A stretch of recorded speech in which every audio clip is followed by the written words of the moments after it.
Halo teman-teman, Assalamualaikum warahmatullahi wabarakatuh.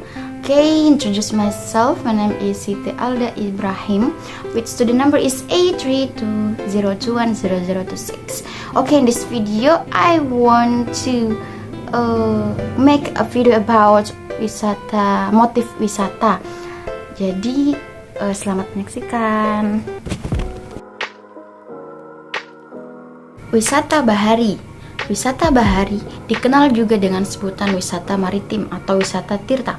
Wisata ini pun berhubungan dengan olahraga yang dilakukan di air seperti di pantai, danau, teluk atau teluk.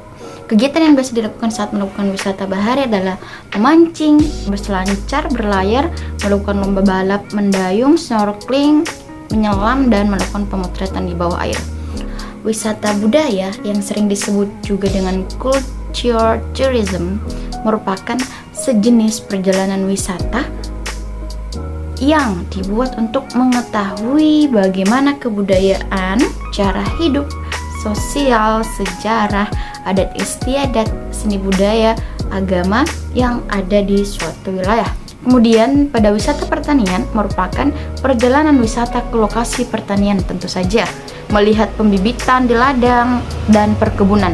Biasanya dilakukan dalam rangka studi atau dapat pula hanya sekedar berjalan-jalan, menikmati hijaunya tanaman dan segarnya udara.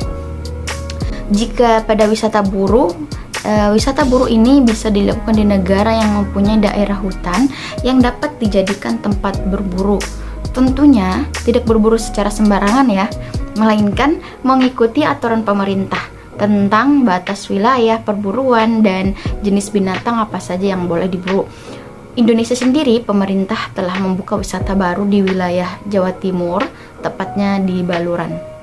Pada wisata ziarah, jenis wisata ini berkaitan dengan sejarah, adat istiadat, dan kepercayaan yang dianut oleh masyarakat setempat. Kebanyakan dilakukan oleh rombongan daripada perorangan. Tujuannya biasanya ke tempat suci, makam orang yang dianggap berkuasa atau suci, atau makam orang-orang besar, pemakaman tokoh terkenal, bukit, dan gunung keramat yang syarat akan legenda dan sebagainya. Adapun pada wisata cagar alam, wisata yang dikenal juga dengan wisata konservasi ini dilakukan dengan mengunjungi taman lindung, cagar alam, wilayah yang kelestariannya dilindungi oleh undang-undang. Kebanyakan para pecinta alam yang melakukan wisata ini, bagi yang suka memotret sangat cocok melakukan wisata sejenis ini. Nah, pada wisata konvensi adalah suatu bentuk wisata yang menggabungkan kegiatan bisnis dan dengan wisata. Menurut Kamus Webster's New Collegiate Dictionary merumuskan istilah convention atau konvensi. Suatu majelis seringkali berkala anggota atau delegasi sebagai kelompok politik, sosial, profesional, atau agama. Pada Pendit tahun 1999. Wisata konvensi ini sangat lekat dengan politik. Seperti contohnya adalah bangunan tempat musyawarah, persidangan, dan pertemuan yang dilakukan secara nasional atau bahkan internasional. Misalnya pusat kongres internasional di Berlin, gedung Senayan di Jakarta. Filipina memiliki Philippine International Convention Center. Oke teman-teman, selanjutnya saya akan menjelaskan beberapa wisata. Ada yang pertama adalah wisata sejarah. Pada wisata ini kita dapat mengunjungi berbagai peninggalan dan situs sejarah.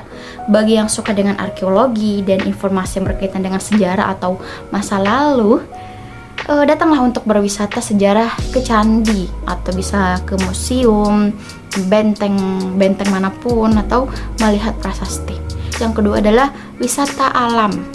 Nah, jenis wisata yang dilakukan dengan objek wisata berupa keindahan alam sekitar seperti pemandangan atau di gunung.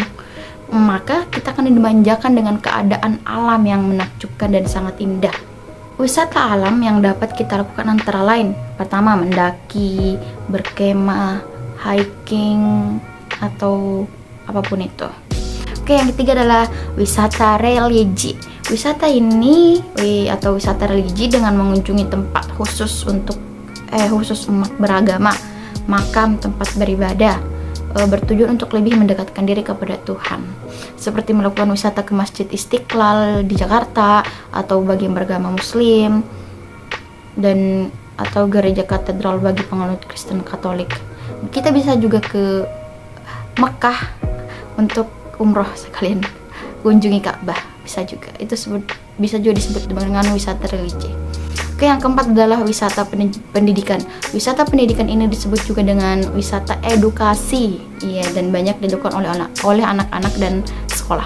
Tujuan dari wisata pendidikan ini merupakan sebagai sarana penunjang pelajaran yang telah diberikan di sekolah. Wisata pendidikan diharapkan membuat anak lebih mudah memahami materi pelajaran. Tanah Toraja. Tanah Toraja. Indonesia memang kaya akan adat dan budaya yang menarik mata dunia. Salah satu destinasi wisata Indonesia yang terkenal akan kekayaan tradisi budayanya adalah Kabupaten Tanah Toraja. Tanah Toraja ini terletak di Sulawesi Selatan, di kawasan pegunungan yang indah. Toppers masih bisa melihat uniknya keseharian dan tradisi masyarakat adat Tanah Toraja.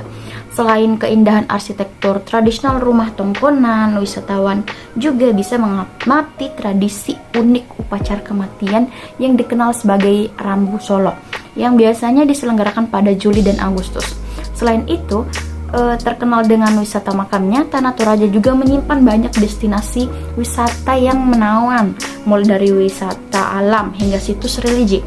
Tempat wisata di Toraja terbaru dan yang paling hits yang bisa kalian kunjungi adalah yang pertama, agrowisata Pango-Pango atau wisata ke Ketekesu, wisata museum Nek Gandeng dan Tongkonan Palawa, wisata Londa, Danau Limbong, wisata kompleks megalit dan wisata kompleks megalit Kalimbuang Bori.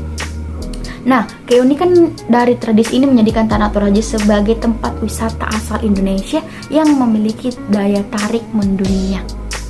Oke, mungkin itulah yang bisa saya jelaskan terkait wisata. Semoga dapat bermanfaat bagi kalian semua, dan thanks for your nice attention, thanks for watching, and thank you, nice to meet you, and have a nice day. Wassalamualaikum warahmatullahi wabarakatuh.